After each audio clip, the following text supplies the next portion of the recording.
your host, Grant Rothman. You are now joining us on this week's segment of Judean Life. Today, we will be covering some developing stories on how geography and means of transportation affected Jesus and the proliferation of his message. There were various means of transportation during Jesus' time period in Rome and other smaller poorer towns like Nazareth. Rome traveled by horse on established roads and bridges linked throughout the empire. In contrast, Nazareth saw much humbler forms of travel. Jesus and his many followers were not of the wealthy Roman class, but in reality they were mostly made up of lower-class farmers and fishermen. Because of this, they likely traveled by foot to villages and towns in the surrounding regions. In addition, throughout this frugal form of travel, one of Jesus' virtues of simplicity was reinforced. However, with this, the geography of Judea, a main region where Jesus preached his message, made it difficult to easily travel and extend his virtues. With its geography being of a mountainous desert region that varies greatly in altitude, now I will turn it over to our regularly scheduled podcast, Judean Life, for an in-depth look on the various religious sects that occupy this fine land. Episode of This Judean Life. Today we are fortunate to have Eddie the Essene on the show. He made a long journey from the desert to join us today. Thank you, Ned. Hello, everyone. I'm a man of few words, so this is unnatural for me. Well, Eddie, give it a go. I'm sure you'll have some interesting stuff to talk to us about. Actually, I feel quite unclean right now. Does anybody have any water? I need to purify myself now, please. Yeah. Do we have any water? Yeah. Can you get him some water? I'm going to bathe. I shall return. Unless, of course, the world ends with the great apocalypse before I come back. Oh, alrighty then. Well, that was Eddie the Essene. What a guy. That interview ended a bit early, so I guess Zigor the Zealot can take over until our next guest arrives. Hello, happy to be here. My God, Zigor, put that dagger away. You're not a Sicarii, are you? Do not fear, unless, of course, you're Roman. I'm not. Anyway, Zigor, let's get down to brass tacks, or should I say, Roman taxes. Okay. So, as a citizen of Palestine, I assume you pay a host of taxes, correct? Yes, many tax. The property and fixed tax are fine, I guess. Everyone pays those. Right. But the other ones, like the meat and salt taxes, well, those just suck, to be honest with you, Ned. I use salt and meat every day. How did they expect me to survive without food and preservers? I don't know, Zigor. The one I hate most is the road tax. It's like we're just gonna pay a road tax that just helps the Romans travel into our lands and further tax us. It just is so flawed. Ugh, I see a Roman! Zigor, what are you doing? Zigor, wait!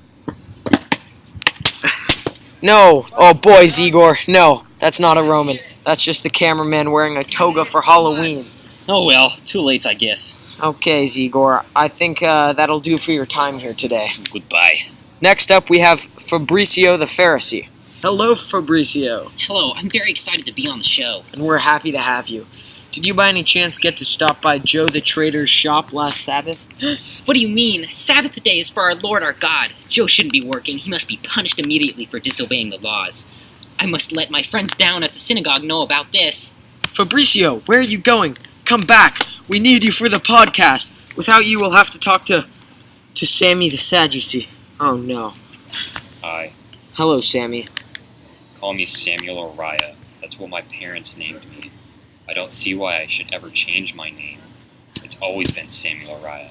Must stay the same. Okay then, Samuel Oriah. I would like to take this moment to just mention how great the Torah is, and how it never needs to change under any circumstances, ever. Sure. Great point, Sammy. I mean Samuel Oriah. Ned, I'm back. What's going on, Eddie? The apocalypse, it's coming for us all. God's salvation is finally arrived. We will soon experience the holy kingdom of our Lord. Impossible. There is no apocalypse or afterlife or anything of such nature. This is blasphemy. Tradition does not call for such beliefs, so we mustn't believe such balderdash. All right, Samuel Oriah. Let's just settle down here. Believe me or not, you shall see. Ugh. I gotta go, Ned. I gotta tell my boys back in the desert of the news. Well, Samuel Araya, let's transition to the next part of our podcast today as we say goodbye to Eddie Diessany. In recent news, that Lazarus guy over in Bethany died recently, but now appears to be alive after 4 days. This cannot be. Resurrection does not exist. Fake news. Apparently, Jesus of Nazareth made him come back to life or something. Yeah, I'll believe it when I see it. Excuse me, who are you? I'm Lazarus. My head feels a bit funny. May I have a glass of water, Ned? Why doesn't Jesus provide that for you? Settle down, Sammy. Now, Lazarus, tell us a bit about your so-called miraculous encounter with Jesus. Well, Ned, I can't tell you much. The man seemed to work the miracle, then take no credit for it, and left without asking for anything in return. You know, it's funny, actually. I reached out to this Jesus of Nazareth, and he declined any interview, and requested that I delete his number immediately.